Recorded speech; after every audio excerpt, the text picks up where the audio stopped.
Selamat malam pemirsa, saya Aryo Ardi kembali menjumpai Anda dalam Talk to iNews. Pemirsa, selain dua nama yang dipastikan akan maju sebagai bakal calon gubernur DKI Jakarta, yakni Basuki Cahayapurnama dan Sandiaga Uno, masih terdapat sejumlah nama yang akan segera dipinang partai politik untuk menjadi jagoan mereka untuk memimpin ibu kota DKI Jakarta. Di antara nama-nama tersebut terdapat nama mantan menteri Kabinet Presiden Jokowi yang pekan lalu baru saja dicopot dan juga terdapat nama jenderal aktif polisi.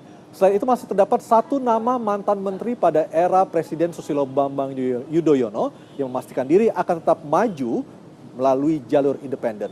Siapa sajakah mereka dan bagaimana peta politik jelang Pilkada DKI Jakarta hingga malam hari ini, kami akan membahasnya dalam Talk to iNews. Namun sebelumnya kami sampaikan terlebih dahulu perkembangan berita lainnya yang terjadi sepanjang hari ini.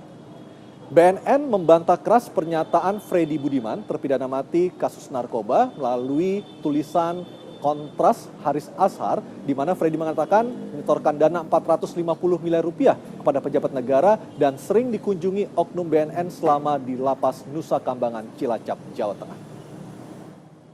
Jadi dan saya bertanggung jawab penuh atas semua konsekuensi dari pernyataan tersebut. Nah, bersama saya ada teman-teman dari Selamat malam, saya BH Masyarakat.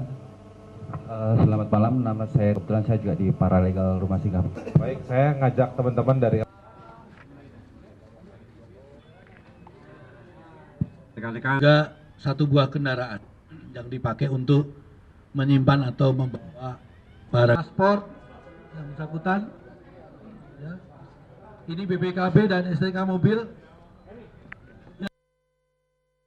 Terima kasih kepada Saudara Haris.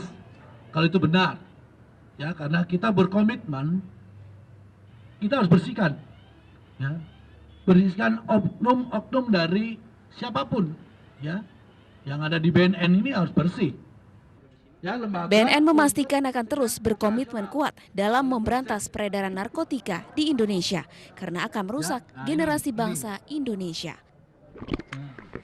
Dari Jakarta, Megalatu, Hairul Arifin, MNC Media memberitakan. Beralih ke berita lainnya pemirsa, Menteri Perhubungan Budi Karya Sumadi memanggil manajemen Lion Air yang tadi ke kantornya. Mereka diminta menjelaskan keterlambatan yang terjadi 2 hari lalu yang mengakibatkan 5 penerbangan tidak bisa melayani penumpangnya.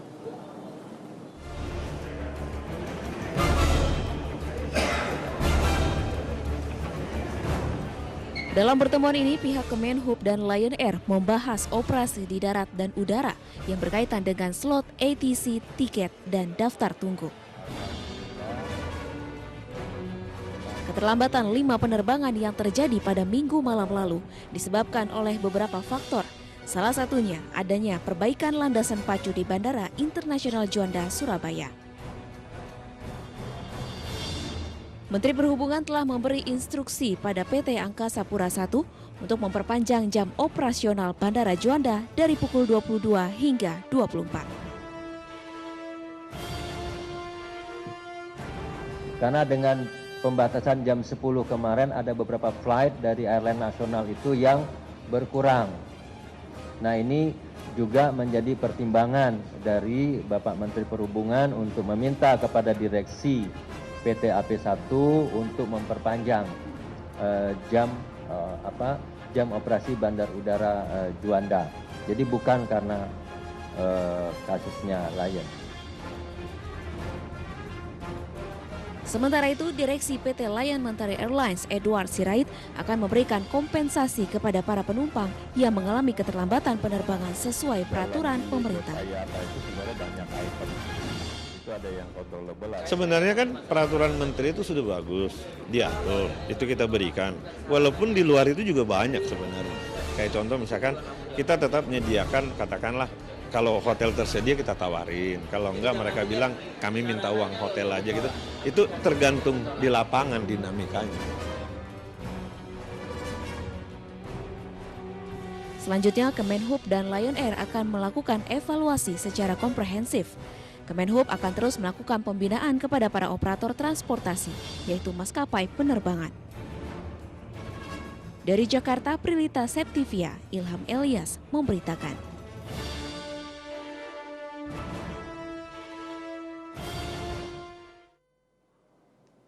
Dan kini kita beralih ke berita terhangat pekan ini. Pemirsa, Komjen Budi Waseso namanya kembali disebut-sebut untuk maju sebagai bakal calon gubernur DKI Jakarta. Meski membantah, namun tidak ada yang tidak mungkin dalam dunia politik.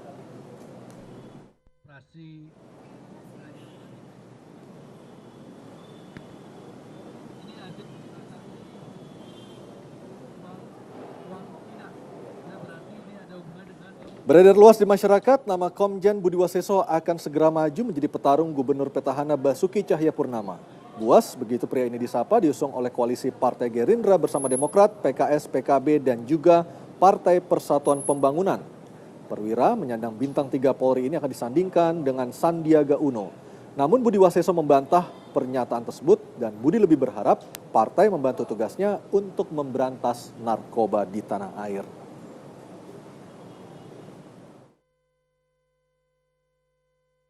Ini berkaitan dengan tugas-tugas BNN. Ini saya kan berharap ada bantuan dari partai untuk jaringan-jaringan partai ini untuk menyuarakan bahaya narkotika, ya. Kan kader-kader itu kan.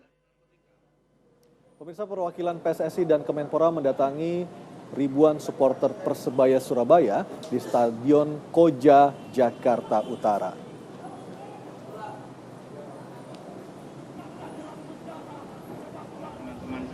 Masa pendukung Persebaya Surabaya terus mendesak agar kesebelasan Bajul Ijo bisa kembali berlaga di kompetisi resmi PSSI. Sekitar 1.300 supporter Persebaya berada di Stadion Tugu, Jakarta Utara. Mereka terus mendesak agar Persebaya kembali bisa berlaga di kompetisi resmi. Perwakilan PSSI dan perwakilan Kemenpora menyampaikan bahwa keberadaan Persebaya dalam kongres yang akan berlangsung besok akan tetap diakui. Namun kejelasannya nanti akan terus dirapatkan dengan perwakilan supporter Persebaya Surabaya.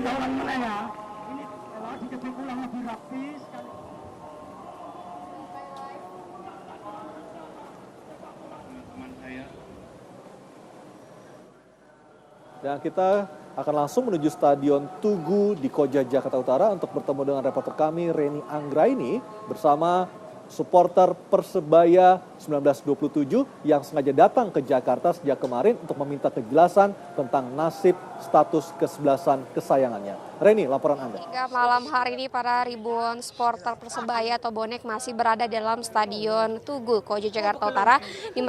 Mereka masih menunggu adanya kedatangan dari Menpora untuk menyambangi mereka.